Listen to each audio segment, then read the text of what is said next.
Assalamualaikum warahmatullahi wabarakatuh. Halo teman-teman, jumpa lagi bersama kami di channel Kang Teknik ya. Di video kali ini kita akan memperbaiki kulkas pintu 2 ya teman-teman, dengan kondisi kerusakan di bagian bawah tidak dingin ya teman-teman, dan juga untuk di bagian atas kurang dinginnya ya teman-teman.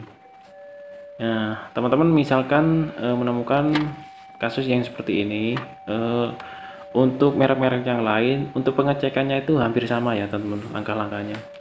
Nah ini untuk hembusan anginnya di bagian bawah tidak ada ya teman-teman, jadi hembusannya itu ada di bagian atas saja. Nah untuk langkah penanganannya teman-teman bisa buka penutup yang di bagian atas ya. Ini satu baut saja ya teman-teman.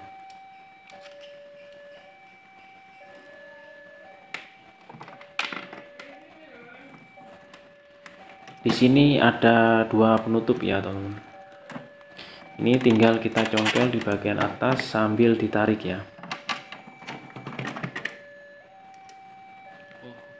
Nah ini adalah penutup kedua, yaitu yang tertempel pada kipasnya. Oke teman-teman, selanjutnya di bagian ini sudah ada gumpalan es ya teman-teman. Jadi kulkas yang normal tidak seharusnya ada gumpalan es ya teman-teman. Nah karena ini ada gumpalan es, maka kita akan ngelepas penutupnya juga. Nah untuk cara ngelepasnya, jangan misalkan ini enggak bisa ya atau keras ya, jangan dipaksa ya teman-teman.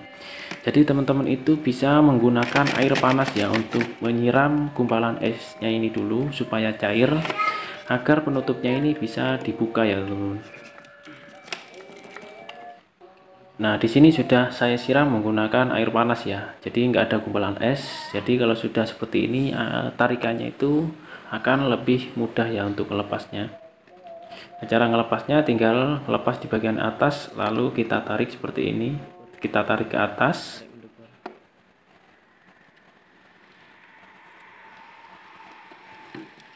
Oke, sudah terbuka. Selanjutnya untuk soketannya dilepas dulu ya. Karena kipasnya ini nggak ada masalah ya, tadi ada hembusan untuk di bagian atas, artinya bagian kipas ini nggak ada masalah ya. Kita akan singkirkan dulu untuk kipasnya. Oh iya teman-teman, untuk langkah awal teman-teman bisa cek dulu ya kipasnya. Kalau misalkan tidak berputar, artinya teman-teman bisa mengganti ataupun memperbaiki kipasnya ya. Dan selanjutnya kita akan melepas di bagian soket, defrost, dan juga heater ya.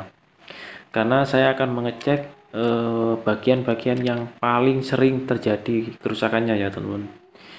Jadi ini sudah saya lepas untuk soketannya. Di sini ada 4 kabel ya, warna oranye, biru, merah, dan juga hitam ya teman-teman. Nah kita akan mengecek di bagian defrostnya ya. Defrostnya yang tadi ya teman-teman, yang terbungkus plastik itu kita cek. Nah di sini tidak ada keluar angka ya teman-teman, karena defrostnya nggak connect ya. Kita langsung masuk ke bagian fuse ya teman-teman. Jadi teman-teman kalau untuk merek yang lain teman-teman bisa urutkan ya jalur pada fuse-nya atau sikringnya. Di sini untuk sikringnya nggak ada masalah, dia connect. Nah, dan selanjutnya kita masuk ke bagian heater ya teman-teman. Di bagian heater jangan lupa teman-teman bisa cek juga ya. Oke teman-teman, untuk di bagian heater masih connect ya, dia sudah mengeluarkan angka, artinya heaternya tidak ada masalah. Kit yang bermasalah cuman ada di bagian defrostnya ya teman-teman. Nah untuk defrostnya ini kita lepas saja ya teman-teman. Kita lepas, kita keluarin, kita akan mengganti defrostnya ya teman-teman. Dan untuk ciri-cirinya ya teman-teman, jika teman-teman itu nggak ada alat buat tes ya, biasanya itu di bagian dalam ini sudah ada air ya teman-teman. Nah ini di sini sudah ada air ya, jadi bisa kita pastikan defrostnya ini sudah rusak ya teman-teman. Kalau sudah ada air dan juga berkarat ya, teman-teman bisa langsung ganti defrostnya. Dan di sini saya mencoba untuk mengetes ulang ya teman-teman. Untuk cara mengetesnya itu teman-teman bisa taruh di bawah gumpalan es ya teman-teman. Jadi tunggu 10 menit baru kita tes ya. Apabila defrost ini tidak connect ya, artinya defrostnya sudah rusak ya teman-teman. Kita perlu adakan penggantian ya. Nah, di sini saya akan mengganti defrostnya saja. Nah, untuk teman-teman yang bertanya ya, Mas, untuk kabelnya itu bolak-balik nggak ada masalah ya. Untuk defrostnya ini meskipun di pemasangan bolak-balik nggak ada masalah ya teman-teman, karena defrost ini fungsinya hanya untuk memutus arus pada bagian heater ya teman-teman. Jadi meskipun dipasang bolak-balik nggak ada masalah. Oke, sudah tersambung ya. Dan selanjutnya kita rapikan ya teman-teman.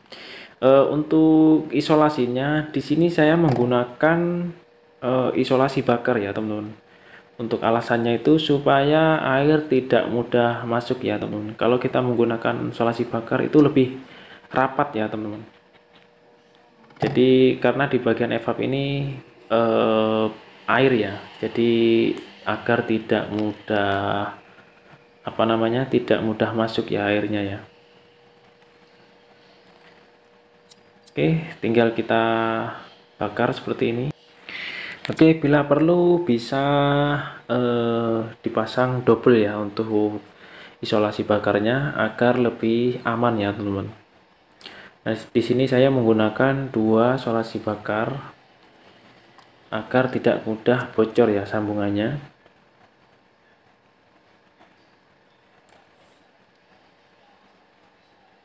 Oke, sudah selesai.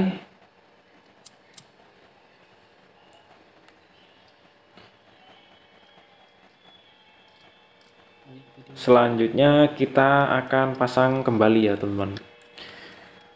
Oke teman-teman, untuk selanjutnya teman-teman bisa pasang kembali ya untuk soketannya, dan jangan lupa kabelnya bisa teman-teman rapikan ya.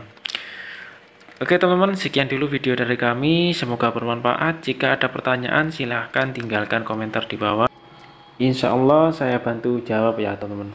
Oke teman-teman, sampai di sini dulu video dari kami. Assalamualaikum warahmatullahi wabarakatuh.